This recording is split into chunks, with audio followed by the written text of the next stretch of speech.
обычно в народе говорят, что есть начальник ИВС, да, как вы говорите, в общем, начальник тюрьмы, я скажу по-простому, да, по-народному, да, начальник тюрьмы и есть смотрящий. Есть такой, да, говорят?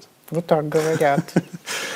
А Матуа, новый начальник, он Дружит какой ли со человек? смотрящим? Да, как у него отношения со смотрящим Вы складываются? знаете, как я такой термин, как смотрящий, не хотел бы применять, потому что для меня такого понятия, как смотрящей тюрьмы, там нет и не должно быть.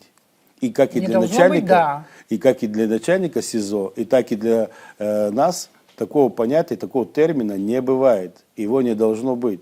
Возможно, среди себя там люди выбирают кого-то лидером. Они его считают, там, может, смотрящим, присматривающим, может, там, не знаю, папа его могут называть, как угодно. Кстати, воры в законе сейчас есть там? Где? Сидят? В тюрьме? Да, там отсидит один вор. Его еще пока не отпустили? Пока нет. Пока нет. Один сидит, да? Само Килиманджаро. понятие, как воры в законе, еще существует, или это все-таки для преступников другого поколения? Ну, вы знаете, Среди молодых тоже это есть? мы хотим, чтобы это понятие было непопулярным вообще. Для этого мы делаем максимальные усилия.